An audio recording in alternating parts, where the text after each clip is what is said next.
Hey guys, I am Game Advisor and welcome back to another Icarus update video. Today we're going to be covering the week 34 update, Black Wolf Boss. Now before we dive into it, I do want to make something clear, and that's that this really isn't that big of an update. It just involves adding a mission and a few bug fixes. So if you're not too concerned with it, you don't really have to watch this one, but I'm going to go ahead and talk about all the new features that come with it either way. So let's just jump into it.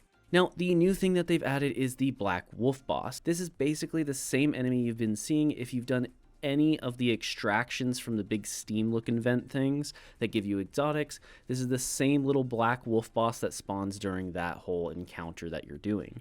The only difference here is that he now can apply a debuff to you that causes you to take damage. The way the debuff works is kind of like a bleed or a poison in the sense that you take a ticking damage for about 10 seconds, but that damage is increased or basically doubled if you are moving. This means that you can take a significant amount of damage very quickly if you happen to get the debuff, but he only has a small chance to apply it, so we basically just ignored it ourselves. You can also fix it with a suture, so it's not that big of a deal at the end of the day. To give you perspective of difficulty, I would just say this is about the same difficulty as the first Alpha Wolf boss that you fought way back when you first started the game, if you're watching this most likely, because this boss is basically the same thing with a little bit more health, damage, and the ability to apply the debuff.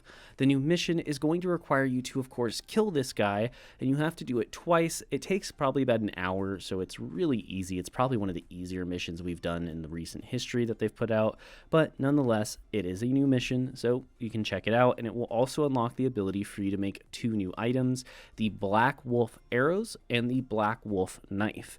The knife and the arrows will apply a bleed effect, the same one that he has that causes enemies to take extra damage while moving, which is really good unlike the Armored Scorpion, just to have another debuff for bosses. But again, at the end of the day, it's not that big of a deal. You only get one arrow per craft, but you do get about 40 teeth per kill, so you can craft a good amount of them. I'd say it's usually 10 to 20.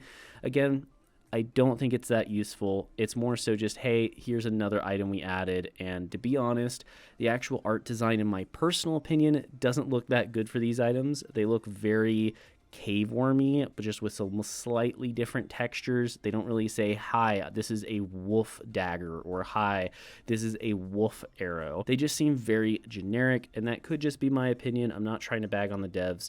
It's just my first thoughts when I saw them. And aside from that, they really just talk about a whole bunch of different bug fixes and other different fixes to how the whole new debuff works and the in-depth things about it. So if you want to check out that stuff, you can read the changelog. But for us today, that's pretty much going to wrap up everything that's important about the new update. If you guys did enjoy this video, make sure to like and subscribe. And I want to give a big shout out to Caustic FPV, Jonathan S, and Jim Phillips for being platinum and above supporters on our channel. You guys are awesome, and thank you for all the support you give us. And I want to also thank all our other subscribers and viewers just for continuing to watch these videos, as without each and every one of you, we would not be able to do this. Once again, I am Game Advisor. Thank you, and I'll see you next time.